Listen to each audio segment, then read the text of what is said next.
Hello Aries, my name's Uma. This is your horoscope for the full moon and Mars conjunction in Gemini. Please be gentle with me, I have a Gemini moon.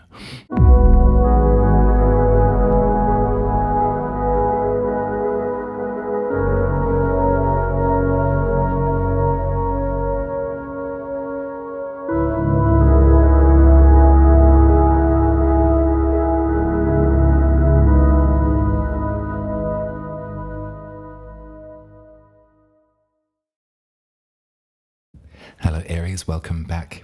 Yes. Oh, yes. This is an incredibly fraught time to look at the astrology. There are some major things at play this time around, Aries, and I think probably in a lot of ways you've got a lot to help out. You've got a lot of skills and abilities to perhaps cast your eye a little further out and to have a look around and see who might be struggling. Also, there might be some real frustration here for you as well. So let's break it down. This is a full moon in Gemini.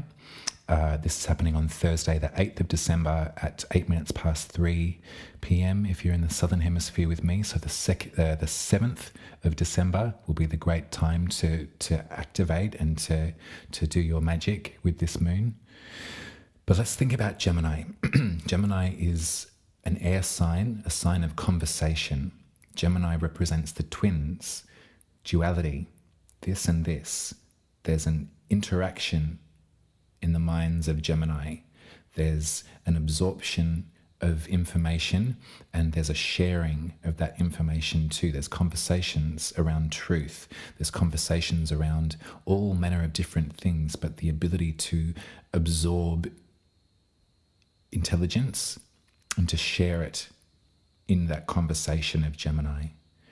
So think about that and think about a full moon. A full moon ignites our emotional body, doesn't it? A full moon has that sort of hold over us, that power over us, that our emotional self might be extra specially sensitive or absorbent. Our emotions are heightened around the time of a full moon. So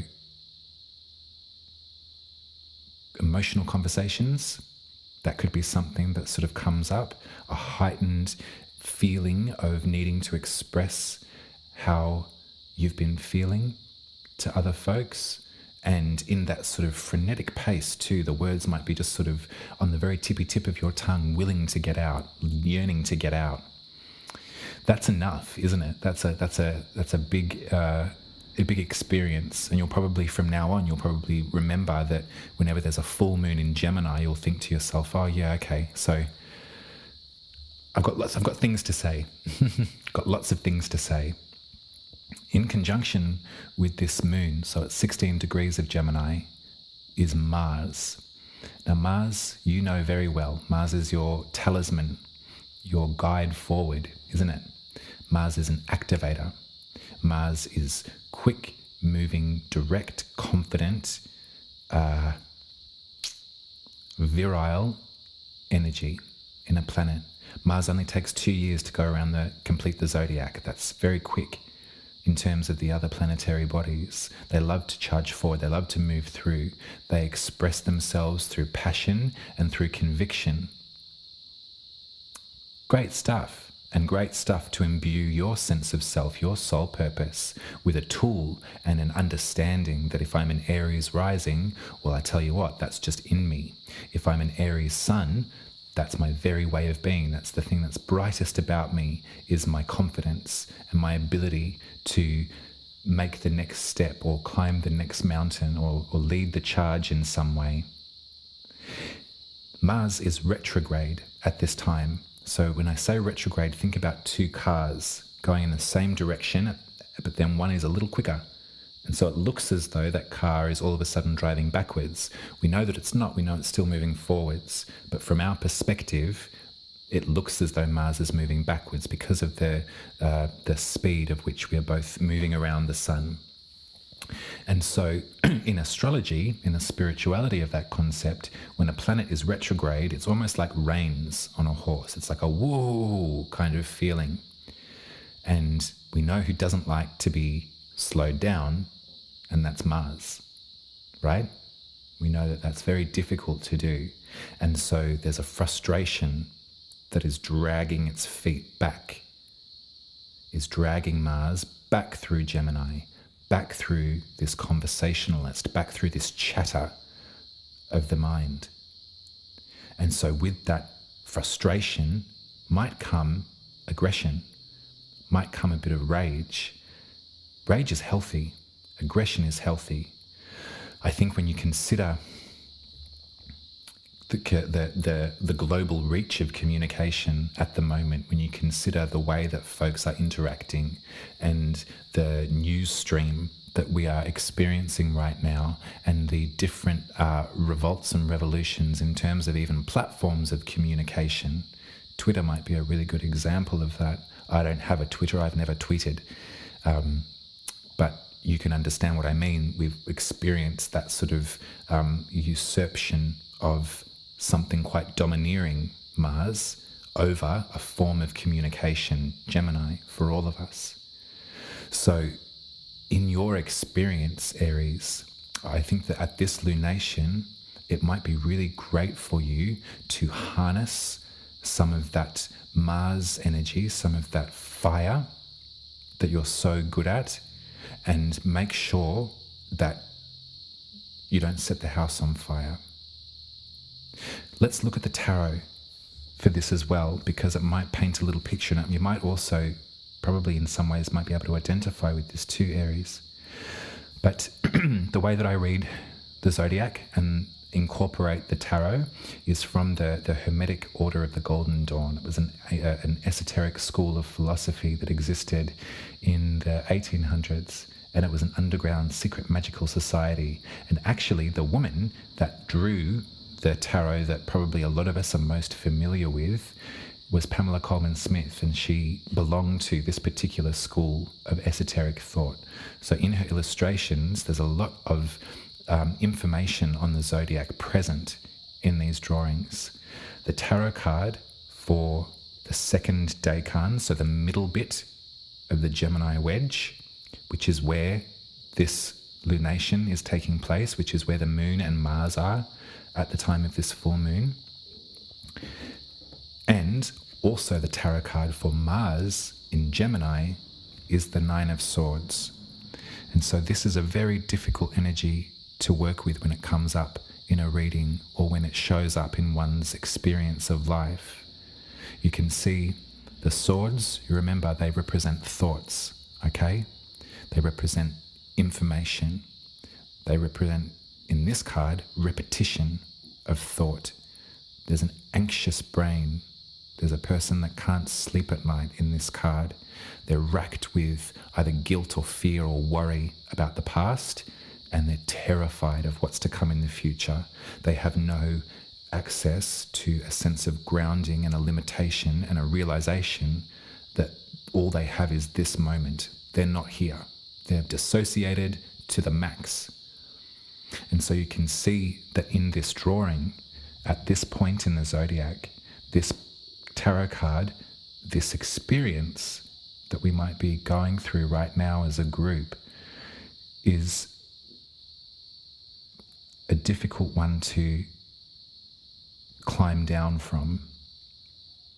And so what I can see here is, if we relate this to your chart, Aries rising in particular, I would take special note of your birth chart. Have a look to see if you've got any planets in Gemini too, because you may be feeling this as an extra level of emphasis.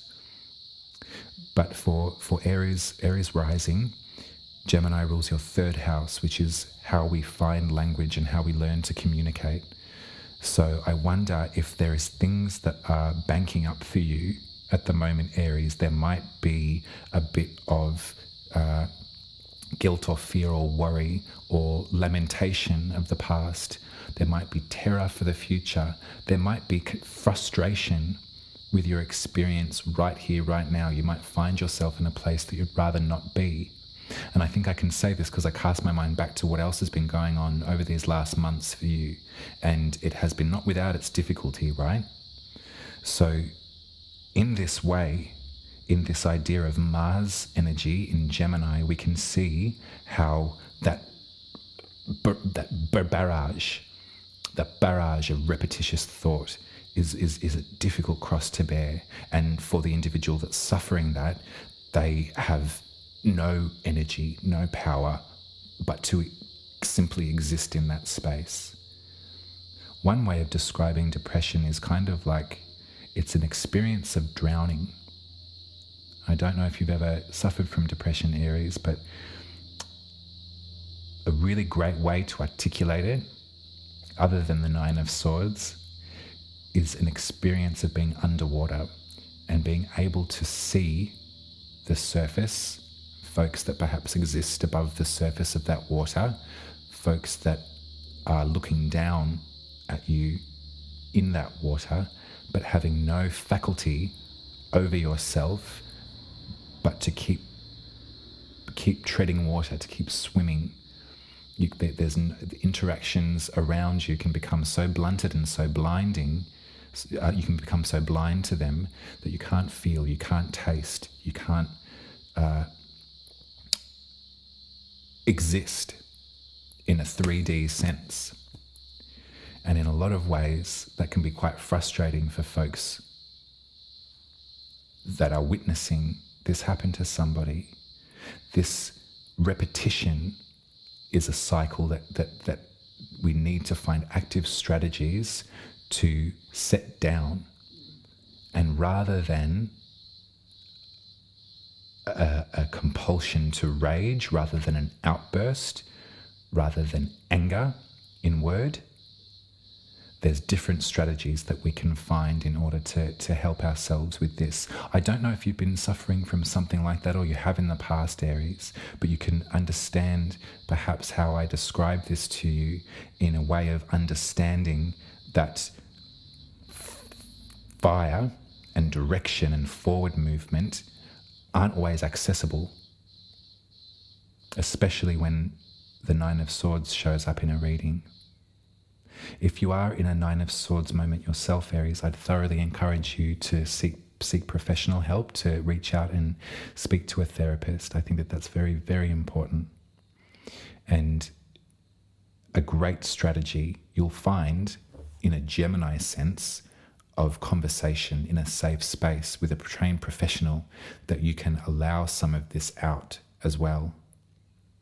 If this is showing up for you in a different way, if it's frustration, if you're angry at your position, if you look out into the world and you're angry at the oppression that is ever present and showing up at a rate of knots right now for all of us, I think that this Mars in Gemini is really showing up for the collective in a sense of aggravation and a sense of a feeling of being completely fed up of oppressive systems that are put in place to keep them there and us here, and the violence that results and spews forth against human. It's an incredibly triggering time, and we must remember as well that we're all climbing down from the ladder of some form of post-traumatic stress after the pandemic, after this period where we were frightened for one another's lives, and we were frightened that life as we knew it was over. In some way, life as we knew it is coming to an end, because globally we can come to recognize and understand and witness that we can't keep taking from the planet in the way that the humanity has so far, that oppressive systems of ignorance and of domination only lead to heartache, only lead to pain that can sometimes trace down an ancestral line far back. This is all valid stuff to be angry about, Aries. This is all really valid stuff to want to talk about and want to get off your chest. And when you witness the signifier of oppression in front of you, I can imagine that you'd want to just yell right in their face. What we need to maybe come up with is a great sense of boundary in regard to keeping your energy protected and safe as this combustion continues to happen, as this anger that continues to rise up as you witness the disparity of quality of life, of safety in the street is another one to think about. All of these things you're wearing, and because you are so brave, Aries, you're committed to getting out there on that street, walking down that street when you maybe rather not. You're committed to showing up as the person you are, wearing your body, wearing yourself with pride in the milieu. And for that, we really must thank you so much, darling. This is big work, and it's representative of your ability to work with fire and your ability to work with Mars.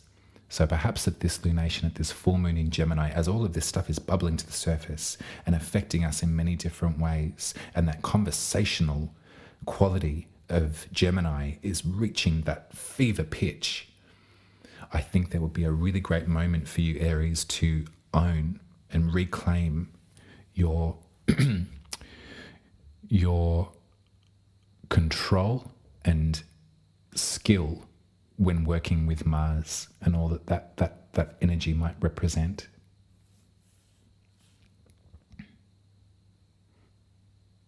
Yeah, I'm not telling you to dull your rage, to squash it down. I'm actually am so grateful that you have the passion and the drive that you do, Aries. I think just for your own benefit, it might be great to siphon the conversation into the appropriate configurations. Speak to the right people about this. Yeah. I hope that made sense. There was no intuitive tarot at this time. I'm sorry, Aries, but I think that's gone out the window for these readings. There's a lot to say with this one. There's a fever pitch that we can all subconsciously feel, right? Something's got to give, and we are trepidatious about that, and we are all doing our best to live our lives as well, to not be bound by that fear. And for that, we can look to our Aries friends, that confidence. Check your chart though, check your Gemini placements. On that, you can head to umaruby.com and I'll read your birth chart for you. I would be honored. And thank you very much for liking and subscribing to my work, and thank you for sharing it with folks you think might need it. That's always very, very valuable to meet new friends through recommendation. I love how this works. I'll be speaking to you in 2 weeks for the new moon in Capricorn, Aries. So this is a great moment for you to continue to reclaim that autonomy over your life that we've been talking about this year. A new moon in your 10th house, which is your legacy, your most public self, will be a really great wishing moment for you to get magical and ask for what you need. But right now at this full moon in Gemini, let's just focus in on that. If you can, ease up on the social interaction on the 7th, maybe. It's up to you.